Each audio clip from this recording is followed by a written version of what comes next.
आत्मा और परमात्मा का मिलन संजोग डे 78। हम मुस्कुरा रहे हैं ना अभी तक। कल यही बात हुई थी, मुस्कुराते हुए करना है। तो आइए मुस्कुराएं, मानसिक रूप से जप करें, प्रेम के उस दैवीय समुद्र में बैठ जाएं। प्रेम का दैवीय समुद्र जिसमें सारी देव शक्ति है, क्योंकि हर देव शक्ति प्रेम की ऊर्जा से बनी है। देवता क्या है? जो देते हैं। और देता कौन है? जिसके भीतर प्रेम है। तो चाहे ब्रह्मदेव हो, चाहे पंचदेव हो, पंच परमेश्वर हो, चाहे ऋषि हो, चाहे संत हो, उन सबके भीतर भर भर के प्रेम भरा हुआ है। और हमारे परम पूज्य गुरुदेव वंदे माता जी की ऊर्जा प्रेम की दिव्य ऊर्जा है, प्रेम की डिवाइन एनर्जी है ना। तो आइए उस ऊर्जा को आत्मसात करें। परम पूज्य गुरुदेव वंदे माता जी का परम पूज्य गुरुदेव वंदे माता जी का चिंतन करें और इस दैवीय स्वाध्याय को सभी के साथ, समूह के साथ बैठकर करें। सभी से प्रार्थना, मानसिक रूप से जप करते रहेंगे, मुस्कुराते रहेंगे, पंच परमेश्वर का ध्यान करते रहेंगे और इस स्वाध्याय की ऊर्जा को आत्मसात करेंगे। और इस स्वाध्याय हम नहीं कर रहे, सब समष्टि एक साथ ये स्वाध्याय हमारे साथ कर रही है। इदम श्री सद्गुरुवे नमः। अब पिछले स्वाध्याय में गुरुदेव ने वासना से निकलने का रास्ता बताया, समाधान भी बताया। समाधान क्या है उसको समझाया पूरा। और उसके बाद ये बताया कि पैसे से आप खुशियां नहीं खरीद सकते। और अगर हम बहुत पैसे वाले हैं और उसका अहंकार है, पैसा होना बुरा नहीं है, पैसे का दंभ बुरा है, पैसे का दिखावा बुरा है। और हम पैसे को अगर सही तरीके से खर्च नहीं कर रहे तो फिर हमारी गाड़ी ट्रैक से उतर चुकी है। हमको उसको ट्रैक पर लाना होगा और श्री की ओर शिफ्ट होना होगा। श्री शक्ति, श्री वो शक्ति है जिसमें सद्भावना जुड़ी रहती है। श्री वो शक्ति है जैसे कभी कोई आपके लिए कुछ बहुत अच्छा कर देता है और आप उसके लिए कुछ खरीद कर लाते हैं, उसे कुछ लिफाफा देते हैं, तो दुआओं के साथ देते हैं, है ना। बड़ी उसमें बड़ी एनर्जी डालते हैं, बड़ी दुआ। हाँ डॉक्टर साहब थैंक यू, डॉक्टर साहब ने अगर आपके बच्चे को ठीक कर दिया तो कितनी दुआ के साथ पैसा निकलेगा। लेकिन कहीं पर आपको लोन का पैसा देना होता है, ईएमआई का पैसा देना होता है, तो एक दुआ के साथ नहीं जाता। या कोई चीटिंग आपके साथ करता है और आप उसको पैसा दे रहे होते हैं कहीं, तो आपका मन कहीं ना कहीं अंदर हैप्पी नहीं हो रहा होता, कलप रहा होता है।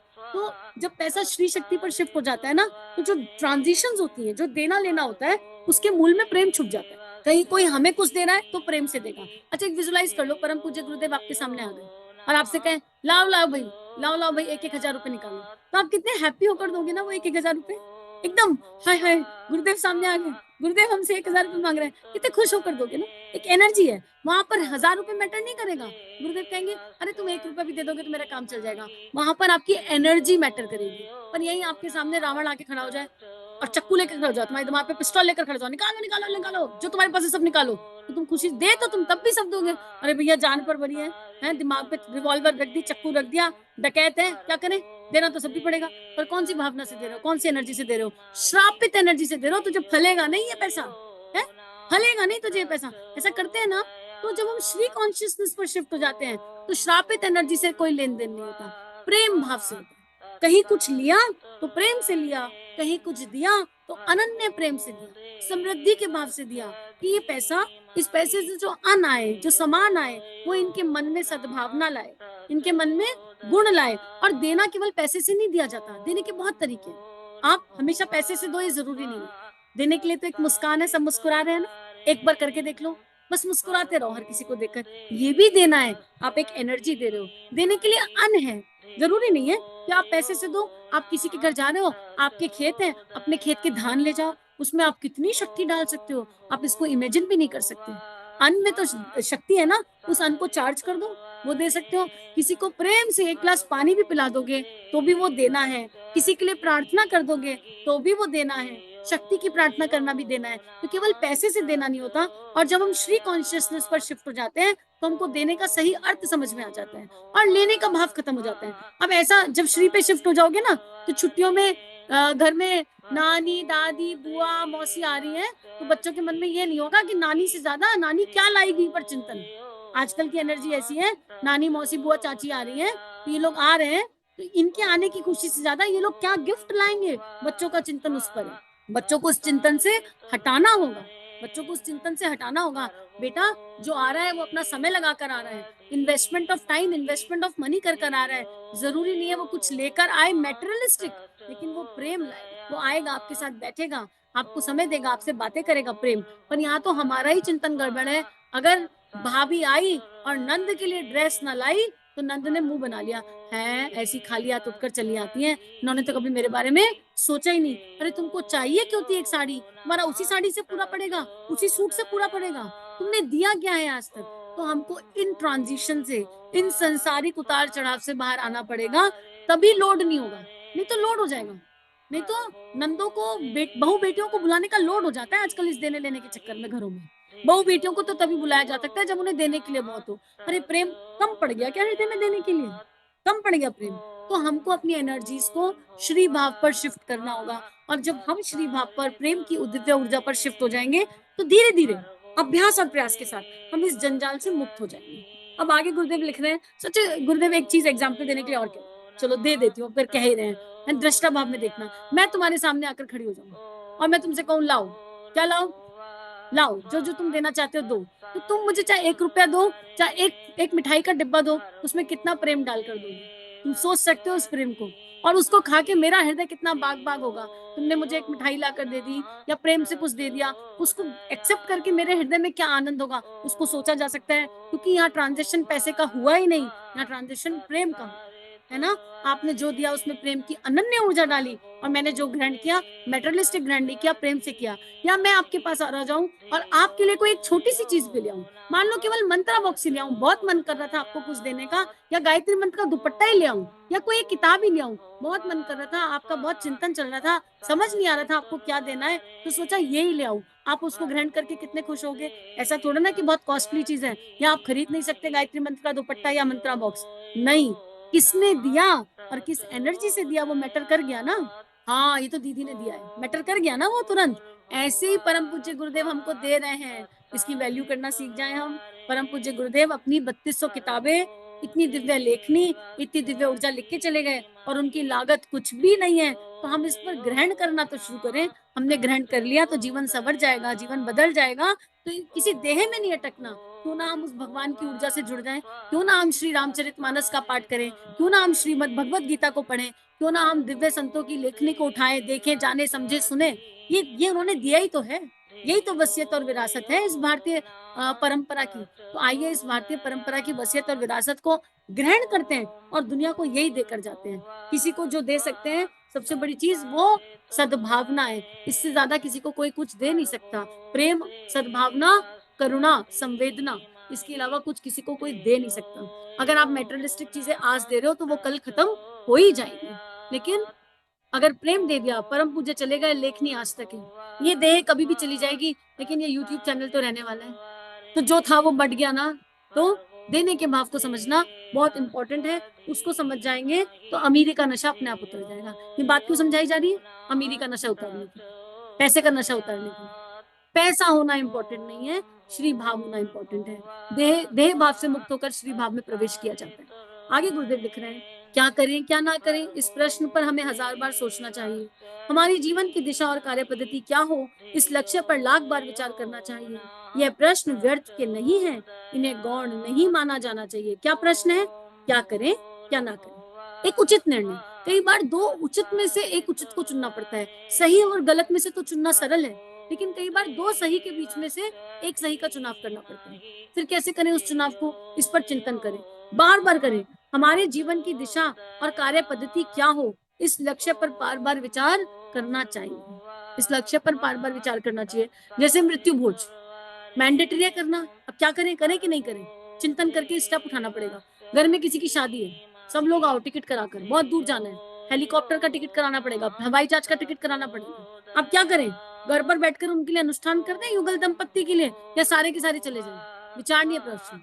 जाना इसलिए, मन भी नहीं हो तो इसलिए जाना है कि नहीं गए तो बुरा मान जाए, नहीं गए तो बुरा मान जाएंगे हैं। फिर हमारे घर में कोई शादी होगी तो कोई लौट कर नहीं आएगा हमारे घर में, इसलिए जाना है। प्रेम कहाँ है क्या इस ऊर्जा में प्रेम? और व्यवस्था नहीं भी हो तो 5 लोग 4 लोगों के टिकट होंगे, ट्रेन के हो चाहे एसी के हो चाहे कैसे हो, अपनी पॉकेट से ज्यादा खर्च करके जाएंगे। क्या ये जाना उचित है? क्या ये जाना ठीक है? इससे अच्छा घर का एक रिप्रेजेंटेटिव चला जाए। आप प्रेम से एक कॉल करो कि ऐसी ऐसी सिचुएशन है, ऐसी ऐसी व्यवस्था है, हम अनुष्ठान करेंगे युगल दंपत्ति के लिए, उनके वैवाहिक जीवन के लिए। अगर किसी को देना है शादी में, जन्मदिन में, तो उसको गायत्री मंत्र दे दो ना, ये भी तो दिया जा सकता है। ये तो कहीं से लेना भी नहीं पड़ेगा, परम पूज्य गुरुदेव खजाने में रख के चले गए हैं। तो आज के बाद किसी का जन्मदिन हो तो उसको गायत्री मंत्र दो, गिफ्ट मत देने की जगह। गिफ्ट के संस्कार से बच्चों को बाहर लाओ, उनको समझाओ, प्रेम से अपने हाथ की बनी हुई चीज ले जाओ, उसमें प्रेम डालो। अन्न में शक्ति है, डालो। बना दो कुछ बच्चे के लिए अच्छी सी चीज। किसी का विवाह दिवस है तो बैठ के लिए उसके जप कर दो, चाहे 5 मंत्र कर लो, देना है तो गायत्री मंत्र दो अपने। और शुरुआत कैसे करें? अपने घर में। तुम्हारे घर में कोई शादी है, सारे रिश्तेदारों को फोन करो, हमारे घर में शादी है, क्या आप हमारे बच्चों के लिए एक साधना करेंगे, अनुष्ठान करेंगे? जब आपके बच्चों की होगी तो हम भी करेंगे, जब आपके बच्चों की होगी तो हम भी करेंगे। अब हमारे बच्चों की शादी है, उनके लिए इतनी माला का जप इतने दिन कर दीजिए, उनके वैवाहिक मंगल में वैवाहिक जीवन के लिए, किसी रुपए टॉफी के पैसे के लिए नहीं, उनकी शक्ति के लिए, कि वो इस नए फेज में प्रवेश कर रहे हैं। इससे क्या होगा? सामने वाले का लाभ होगा। जो जप कर रहा है, पहले तो मंत्र उसके भीतर प्रवेश करेगा ना, पहले तो उसकी आत्मा का परिमार्जन होगा, तब तुम्हारे बच्चों तक पहुंचेगा। क्या ये देना लेना नहीं है? कितना दिव्य देना लेना है कि सारा का सारा फैमिली ट्रांसफॉर्म हो जाएगा। यकीन मानो, अगर किसी ने ये वाला देना स्वीकार कर लिया, अच्छा ठीक है दीदी हमसे ज्यादा तो होता नहीं, 5 दिन कर लेंगे, 5 माला रोज, खुश हो जाओ। अरे उस आत्मा ने 5 माला करी, उसका कितना सौभाग्य जग जाएगा। और भाव तो देने का जग गया ना यहाँ पर।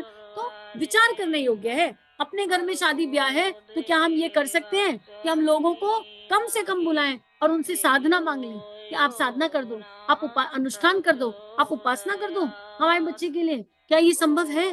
चेक करना पड़ेगा। अब फिर बात वही होगी ना, 2 सही में से एक सही को चुनना है। ये बात सही तो लग रही है, इसे इम्प्लीमेंट करना पड़ेगा तो परिवार से लोहा लेना पड़ेगा, पराक्रम दिखाना पड़ेगा, दुस्साहस की यात्रा है ना, उस दुस्साहस पर चलना पड़ेगा। तो विचार करिए, विचार करिए। जब विचार सही दिशा में होंगे, प्रेम की शक्ति होगी तो ये कर पाएंगे और बहुत आराम से कर पाएंगे। मुश्किल नहीं है। अगर आप तक ये स्वाध्याय आया है तो आप में वो शक्ति छुपी पड़ी है। उसके बाद गुरुदेव कह रहे हैं, जब ये प्रश्न पर विचार हो जाएगा तो हमें समझ में आ जाएगा कि हमको क्या चुनना है। बुद्धिमत्ता की सर्वोपरि चुनौती के रूप में उन समस्याओं का हल और समाधान खोज जाना चाहिए। समस्या आई, समाधान भावनाओं से खोजेंगे, प्रज्ञा से खोजेंगे, विवेक से खोजेंगे। बार बार कसौटी पर लगाकर जांचना चाहिए, क्या हमारी आकांक्षाएं, अभिरुचियां, प्रवृत्तियां और गतिविधियां खरी हैं या नहीं है। यदि वे खोटी हैं तो इतना साहस इकट्ठा करना चाहिए कि उन्हें बदल दें। यदि वे अनुपयुक्त हैं तो इतना पराक्रम सजगता से करना चाहिए कि प्रवाह में बहते जाने की विरुद्ध की पैर जमाकर खड़ा करने वाली इस वृत्ति को बाहर उखाड़ कर फेंक सकें। तो रात को सोते समय चिंतन करना है, पहले भी बात हुई थी। आज दिन भर में क्या करने योग्य किया, उसके लिए भगवान को थैंक यू, खुद को थैंक यू। लेकिन क्या क्या ऐसा किया जो करने योग्य नहीं था, भावनाओं से, विचारणाओं से और कर्म से। और जो करने योग्य नहीं था उसके लिए संकल्पित हो जाए, दोबारा ऐसा नहीं करेंगे। जब भी सोचें, जब भी कोई निर्णय लेना हो तो निर्णय को सत्य के आधार पर लीजिए। निर्णय को परम पूज्य गुरुदेव, वंदे माता जी, संतों की, ऋषियों की दी हुई वैल्यूज और प्रिंसिपल्स के आधार पर लीजिए। बड़ी विस्तृत सोच के साथ निर्णय लीजिए, बड़ी सोच के साथ निर्णय लीजिए। किसी का दिल दुखाना उद्देश्य नहीं है। लेकिन एक बार तो जब परम पूज्य ने ये यात्रा करी, एक बार तो जब ध्रुव, प्रहलाद और मीला ने यात्रा करी, तो आसपास के लोगों को दुख हुआ ही ना। लेकिन उसके बाद उनके परिवार का, उनके वंश का नाम रोशन होता चला गया। जब विवेकानंद ने यात्रा करी तो उनके परिवार को एक बार तो दुख हुआ। तो हो सकता है शुरू में कोई ना समझे, लेकिन जब सूर्य चमक जाता है तो उसका प्रकाश सर्वत्र फैल जाता है। बस सूर्य को इसलिए नहीं चमकना कि उसका प्रकाश फैलता चला जाए। ये बात गाड़ी गड़बड़ जाएगी अगर सूर्य के मन में लोकेशन आ जाए, यहाँ गाड़ी गड़बड़ा जाएगी। तो अपना चेक लगाने के लिए गुरुदेव कह रहे हैं, आगे गुरुदेव कह रहे हैं, मानवीय बुद्धिमत्ता और दूरदर्शिता की पुकार है कि नर तन की महानता और जिम्मेदारी को समझा जाए। इस अनुपम सौभाग्य और सुअवसर के साथ मखौल, दिल लगी बाजी ना की जाए, वरन उसका समुचित लाभ उठाया जाए। भगवान ने हमें जो दिया है उस पर संतोष करें। असंतोष की आग भड़काकर अकारण दिन रात अपने जलने की चिता ना सजाए। जो मिला है उस पर मौत मनाए और उसके सदुपयोग की बात सोचें। सृष्टि के समस्त प्राणियों की तुलना में हमारी उपलब्धि सहस्त्रों गुनी है। अब ये बात परम पूज्य कई बार समझा चुके, कई बार बता चुके कि मानव है तो मानव होने की जिम्मेदारी को समझें, इसकी महानता को समझें। और आपको जब भी कोई समाधान ढूंढना हो तो उसके पहले अपने आप को ये बता दीजिए कि मेरे पास ये एसेट अवेलेबल है, राइट, मेरे पास ये चीजें हैं और मुझे इसी में काम निकालना है। अगर हमने पहले ये सोच लिया कि इस काम को करने के लिए मुझे वो चाहिए तो नहीं होगा। फॉर एग्जाम्पल, मान लो आपके मन में आ जाए कि हमको रिकॉर्डिंग करनी है यूट्यूब के लिए, जैसे ये कार्य हो रहा है, हमको भी ये कार्य करना है। अब अगर आपने एक बैरियर बना लिया, अरे मेरा तो मोबाइल अच्छा नहीं है, अरे मेरे पास तो लैपटॉप नहीं है, अरे मुझे तो यूट्यूब पे कुछ करना आता नहीं है, तो आपने क्या किया? आपने जो नहीं है उस पर चिंतन किया, आपने जो नहीं है उस पर चिंतन किया। इसके चक्कर में आपके मन में आया हुआ दैवीय भाव, दैवीय विचार वही की वही क्षय हो गया। इससे अच्छा बैठकर ये सोचो कि अगर ये मन में भाव आया है कि ये काम करना है, ये रिकॉर्डिंग करनी है, ऐसा मन में भाव आ गया, तो मेरे पास एसेट क्या क्या है, मैं इसे किस तरह कर सकता हूँ, मेरे पास क्या क्या चीजें उपलब्ध हैं, और उन उपलब्धियों के साथ ही इस कार्य को कैसे शुरू किया जा सकता है। इससे अच्छा हम इस पर चिंतन करें। जब आप ये चिंतन करोगे तो आपको फिक्र नहीं होगी, आपको टेंशन नहीं होगी, आपको रास्ता मिल जाएगा। आपको कोई ना कोई रास्ता मिल जाएगा जो आपकी परिस्थितियों से तालमेल बनाता हुआ होगा, और आपके मन का भाव मैनिफेस्ट यूनिवर्स करवा ही देगा, और हर हाल में करवा देगा। लेकिन हमको सोच को पॉजिटिव रखना है। हम पहले नेगेटिव सोच लेते हैं कि अरे होगा कैसे, हमारे पास ये नहीं है, हमारे पास वो नहीं है। तो असंतोष की ऊर्जा से बाहर आना है। असंतोष की ऊर्जा से बाहर आ जाएंगे ना, तो अपने आप को गरीब मानना बंद कर देंगे। अमीर गरीब की बात परिभाषा यही है कि गरीब अपने आप को गरीब संतुष्ट नहीं है, और वो अमीरों को देख रहा है। जब गरीब संतुष्ट हो जाएगा, गरीब के अंदर से असंतोष खत्म हो जाएगा, तो अमीर गरीब का भेदभाव अपने आप क्षय हो जाएगा। क्योंकि गरीब ने अपने आप को बहुत गरीब मान लिया, इसलिए अमीरों को अमीर होने का एहसास होने लगा। यहाँ समस्या ये है, अगर गरीब अपने आप को गरीब ना माने और एक जिंदा जल जीवन जिए, जिंदा जल जीवन एकदम ऐसा मजेदार वाला, तो सारी समस्या का समाधान अपने आप ही हो जाएगा। तो गुरुदेव कह रहे हैं कि हमको बहुत कुछ मिला है, सृष्टि ने, पंच तत्वों ने, भगवान ने जन्म के साथ ही हमको बहुत दिया है। हमको इस धरोहर को संभाल कर रखना है। इस धरोहर को दिलवाने के पीछे एक महान जिम्मेदारी छुपी हुई है, इसलिए भगवान ने हमको मनुष्य रूप में पैदा किया। हम भगवान के सहयोगी हैं, हमको भगवान का सहयोगी बनकर चलना है। हमको इतने बड़े अनुदान दिए गए हैं सृष्टि को सुंदर सुंदर, बहुत सुंदर बनाने के लिए, समुन्नत बनाने के लिए। तो आइए भगवान का हाथ बटाएं, आइए भगवान का हाथ बटाएं, अधिकाधिक योगदान करें इस सृष्टि को सुंदर बनाने के लिए। भगवान की पूजा उपासना के समस्त कर्मकांड केवल इसी उद्देश्य से हैं कि हम वो पूजा करें, वो उपासना करें, उस दिव्य प्राण को अपने भीतर धारण करें, और समझ जाएं कि एक अंश में हम ही भगवान है, हम ही वो परमात्मा है, और अपने स्वरूप को, लक्ष्य को, कर्तव्य को समझकर ईश्वर की इच्छा के अनुगामिनी बन सके। जो ईश्वर की इच्छा होगी हम वही करेंगे। गीता के लास्ट में अर्जुन क्या कहते हैं सब कुछ सुनकर, करिष्य वचनम तब। अब जो कृष्ण कहेंगे वो अर्जुन करेगा। तो हम सब कुछ जानकर समझकर अंत में ये कह सके कि हे परम पूज्य, हे गुरु मंडल, हे देव मंडल, अब हम शरणागत हैं, आप जो कहेंगे हम वो करेंगे, हम आपकी इच्छा के अनुगामिनी जीवन जिएंगे।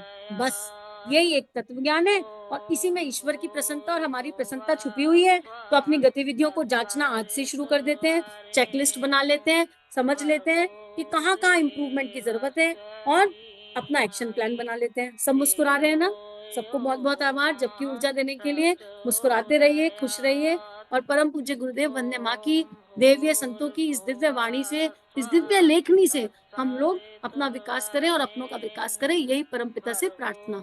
इदम श्री सद्गुरुवे नमः, इदम श्री सद्गुरुवे नमः, इदम श्री सद्गुरुवे नमः।